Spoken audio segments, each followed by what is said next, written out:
Sejam muito bem-vindos ao AvisaCast. Eu sou Alberto Margon, estudante de jornalismo da UFES. Eu sou Thaís Lepaus, também estudante de jornalismo da UFES, e hoje nós vamos falar sobre um tema que é muito importante, que une tecnologia e acessibilidade. Vamos falar de tecnologia assistiva. Exatamente. E para falar sobre esse assunto, nós trouxemos um professor do Departamento de Engenharia Mecânica da UFES e doutor em Engenharia Elétrica, Arnaldo Leal. Ele também coordena o Lab Sensores, que é um laboratório que fica no Centro Tecnológico da UFES. Arnaldo, queria te agradecer pela sua presença. Tô rindo aqui, gente, porque eu tô nervoso. Porque, assim, a agenda do Arnaldo é muito difícil. Então, ter você aqui é um privilégio. Muito obrigado. Tô até nervoso aqui diante dele, né? Dê um Muito pouquinho de obrigado. água. Vou até beber um pouco de água mesmo. Obrigado pela sua presença, professor. Obrigado, pessoal. O prazer é todo meu. E podemos começar, né? Podemos começar. Vamos lá, Arnaldo. Primeiro, conta para o público mais sobre o Lab Sensores, o que ele é, como funciona, porque a gente vai falar aqui sobre tecnologia assistiva, primeiramente por conta da relevância do assunto, por levar a inclusão para as pessoas e também porque no Lab Sensores tem muitos projetos voltados para a tecnologia assistiva. Mas, enfim, o que faz o Lab Sensores? Então, basicamente o Lab Sensores, como mais ou menos o nome já diz, né? É um laboratório em que a gente foca em desenvolvimento de sensores. E hoje em dia, né, a gente tem, com o avanço tecnológico, com toda essa parte de comunicação de dispositivos, a gente tem sensores em basicamente tudo, né? Hoje em dia, quase todas as coisas que a gente tem no nosso dia a dia tem um sensor ali. Então, acaba que a nossa área de atuação acaba sendo muito diversa. A gente tem projetos desde monitoramento ambiental até monitoramento de máquinas industriais, monitoramento de estruturas, né, estruturas civis, no caso, e passa também pela parte de tecnologia assistiva, basicamente com monitoramento de pacientes, né, em diferentes circunstâncias e inclui tanto sensores não vestíveis, que seriam o que a gente chama de dispositivos multifuncionais ou dispositivos inteligentes, que seria, por exemplo, o colchão que a pessoa deita tem um sensor, o tapete que a pessoa anda tem sensor, mas também inclui os sensores vestíveis, né, onde os sensores estão basicamente, mal comparando, simplificando, é como se o sensor estivesse na sua própria roupa, né? Então, acaba que tem essa atuação um pouco diversa do laboratório. O que a gente tenta focar é que esses desenvolvimentos em sensores sejam em sensores com fibra ótica, né? Porque hoje em dia, uma vez que a gente tem uma recente popularização, né, das fibras óticas, hoje em dia é muito comum você ter na sua casa uma internet com fibra ótica e tudo mais, a gente consegue também utilizar essa fibra ótica que era necessariamente para a transmissão de dados, também para transmitir, digamos, informações ou parâmetros de medição que a gente consegue medir deformações, ângulos, né, temperatura, batimento cardíaco e vários outros parâmetros utilizando a fibra ótica pura, né? Legal. E, Arnaldo, o laboratório produz vários projetos que utilizam esses sensores, né? E também utilizam esses sensores para fazer tecnologia assistiva, para produzir tecnologia assistiva. Queria saber de você exatamente o que é essa tecnologia assistiva que é produzida lá. Então, a tecnologia assistiva como conceito é um conceito bem amplo, né? E como o próprio nome já diz, seria diversas abordagens tecnológicas, seja de produtos, processos ou análise de dados, ou o que quer que seja, voltados, né, para a assistência das pessoas. Aí essa assistência também é diversa. No nosso caso, maior parte, como a gente trabalha com sensores físicos, na maior parte, essa assistência geralmente está relacionada à assistência a atividades de locomoção ou atividades do cotidiano.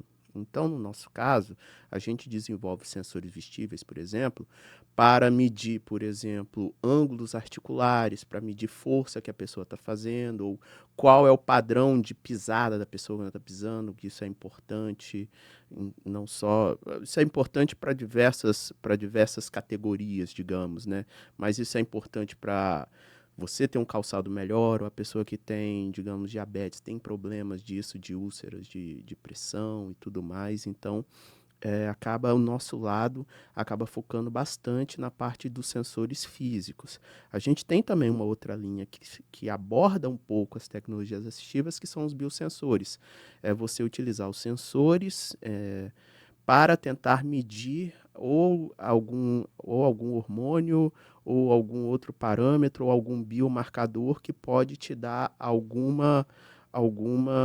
indicativo de saúde ou de como anda a sua saúde, né? Mas os principais são os sensores físicos mesmo, até por a gente estar no departamento de engenharia mecânica, acaba sendo mais direto para a gente, porque a gente estuda sistemas mecânicos e o corpo humano é como se fosse o sistema mecânico mais complexo de todos, né? Então a biomecânica é uma área que utiliza muitas equações que a gente utiliza na mecânica também. Então, acaba que, até didaticamente, fica mais simples para a gente trabalhar com sensores físicos mesmo, né? Entendi. Então, são muitos projetos no laboratório voltados para a tecnologia assistiva, né? Isso. Inclusive, Alberto, fiquei sabendo que tem até robôs vestíveis e andadores robóticos. Você poderia falar um pouquinho para a gente sobre esses projetos em específico, Arnaldo? Sim.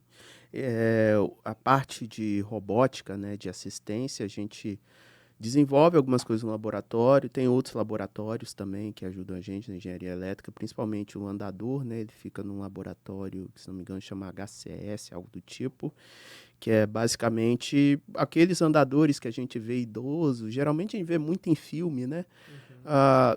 Tem a forma de você fazer ele ser um andador robótico, que seria você colocar rodas com motores controlados ali e que ele detecte a intenção de movimento da pessoa. Ele percebe, tem sensores de força, que aí é onde o Lab Sensores entra, que é basicamente fazendo sistemas de sensoriamento para esses dispositivos. O dispositivo em si a gente não desenvolve, porém precisa do sistema de controle.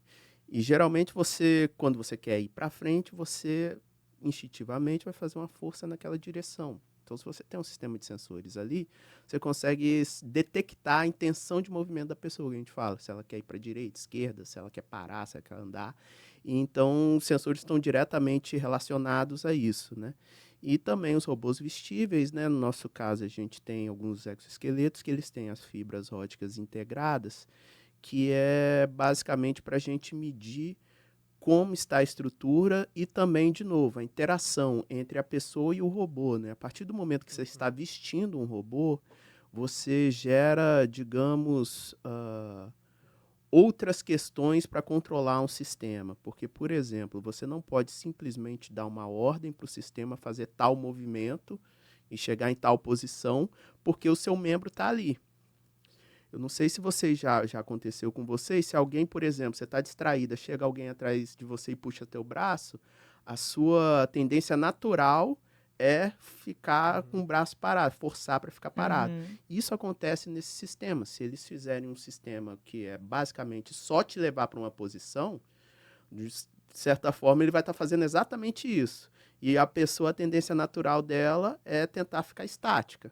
Quando isso acontece, o motor vai jogar mais torque para tentar empurrar mais o teu braço, até o momento que te machuca.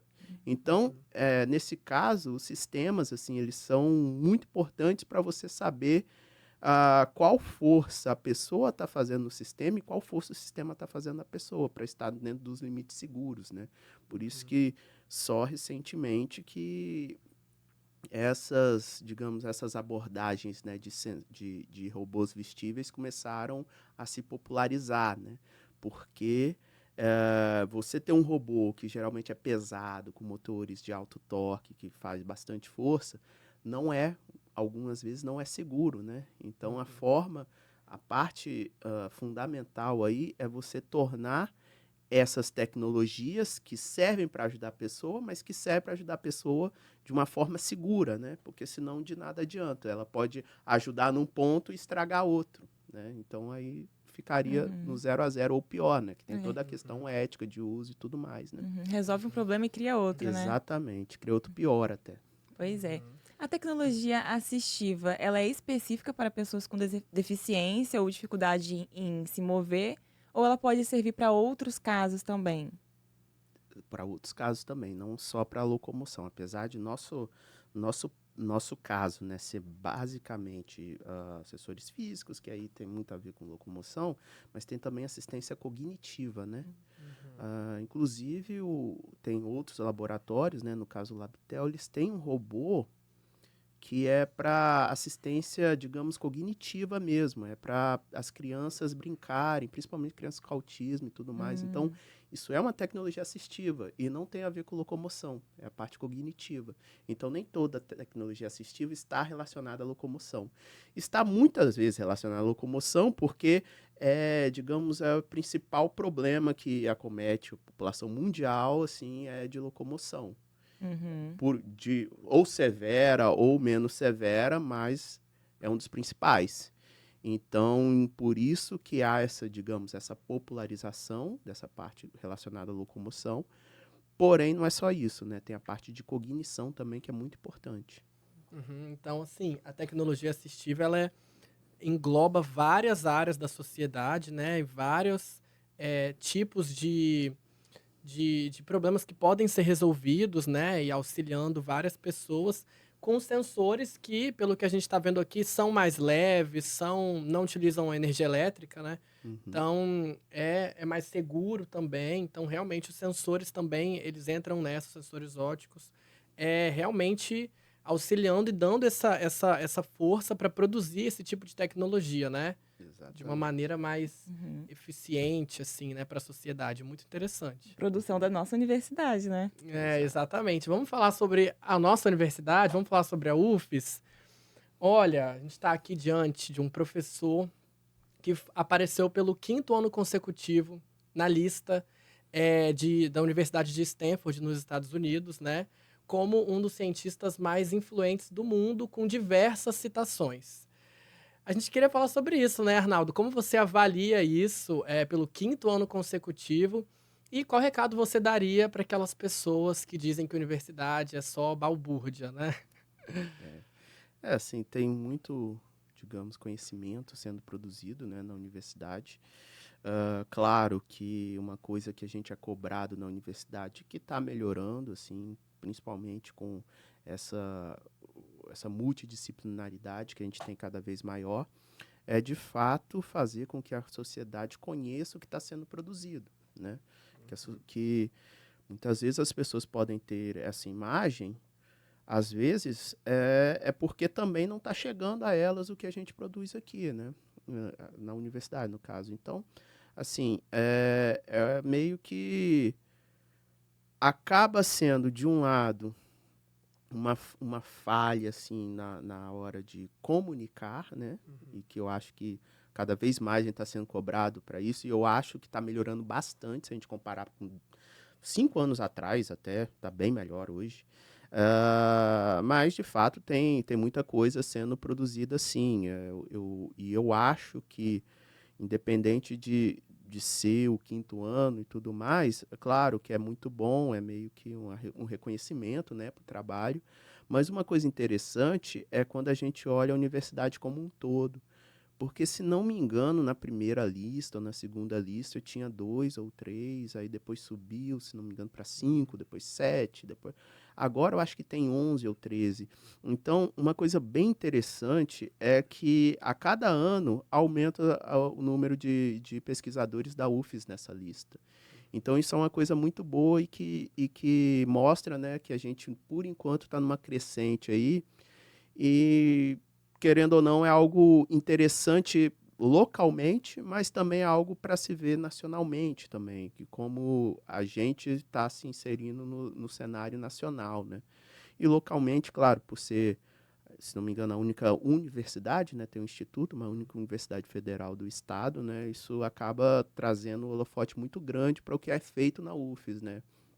Não só na parte de tecnologia como um todo, mas a gente tem professores de diversas áreas nessa lista aí, que é uma lista que engloba todas as áreas de conhecimento, né? Então, a gente tem professores de outras áreas e que aparecem também nessa lista de forma recorrente até. Então, é bem interessante, né? Muito legal. Tá aí o recado para quem acha, você, né, que está acompanhando o AvisaCast, tá aí o recado para quem acha que universidade é só balbúrdia. Não é. Tem Não muita é. produção de conhecimento em diversas áreas rolando ali dentro. E agora, para finalizar, Arnaldo, a gente viu aqui que a tecnologia assistiva ela ajuda muitas pessoas, principalmente no quesito inclusão social. Eu queria te perguntar, você enquanto professor e pesquisador da área da engenharia, a que a tecnologia deve servir, ao que ela deve servir ou a quem? Sim. Se não me engano, porque faz um bom tempo, eu acho que tem até no... Quando você forma engenheiro, você tem que fazer um juramento lá, um negócio meio assim. Que uma dessas coisas é justamente disso aí, fazer a tecnologia para servir as pessoas, né? E é justamente isso. Eu acho que os desenvolvimentos, por mais que eles pareçam desprendidos da sociedade, eu acho que muitos deles afetam a sociedade de alguma forma, entendeu? Mesmo que seja um desenvolvimento para alguma área industrial, aquilo ali pode ser que gere emprego, ou aquilo pode ser que melhore a qualidade de trabalho das pessoas que estão lá. Então, isso, de certa forma, está servindo à sociedade. E tudo que a gente faz na parte de tecnologia, a gente tem que pensar, né, em como que isso vai servir à sociedade, principalmente no nosso caso de engenharia, como que isso vai ser aplicável, né? No nosso caso, engenharia por si só é mais de aplicação mesmo, né? Então, isso é fundamental, e quando você fala em tecnologia assistiva, a resposta está fácil, está ali, né? Você está fazendo a tecnologia para uma pessoa usar, para que aquela tecnologia possa ajudar a pessoa e só ajudar sem atrapalhar em nenhum outro quesito, senão não adianta, é melhor deixar como está, né? Então, assim, é um papel fundamental, e no nosso caso, tecnologia assistiva, a gente estava conversando aqui, tecnologia assistiva principalmente para locomoção, né?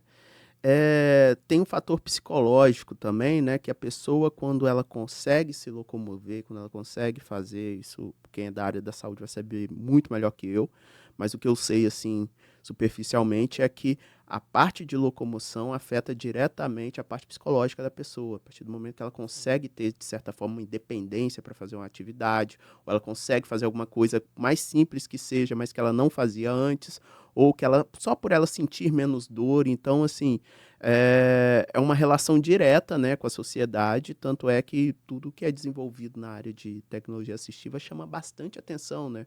Porque se isso é noticiado, a pessoa que está ali lendo ou assistindo, ela, olha, isso pode ser usado para o meu caso, olha, eu tenho uma tia minha que tem esse problema, que pode ser usado para o caso dela. Então, as pessoas se relacionam muito mais fácil, né? Quando é alguma coisa de tecnologia assistiva. E eu acho que é basicamente para isso que existe, né? É justamente uma tecnologia para assistir, né, as pessoas, para ser uma assistência para as pessoas.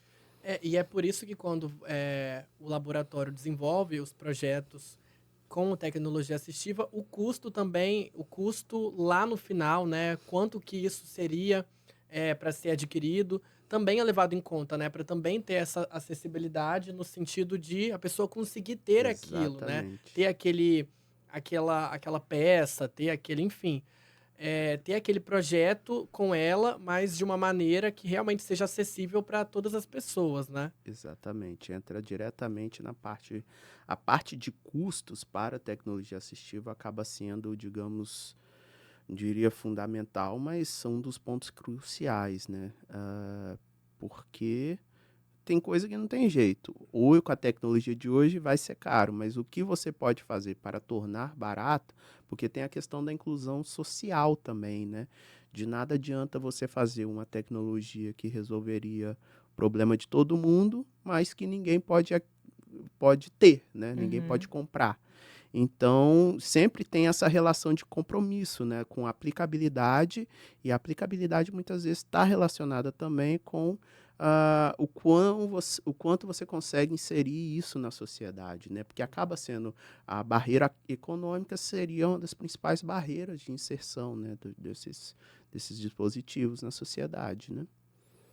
Arnaldo, eu queria te agradecer pelo tempo, pela disponibilidade e por esclarecer as questões acerca da tecnologia assistiva, que eu sei que deve ser dúvida para muita gente.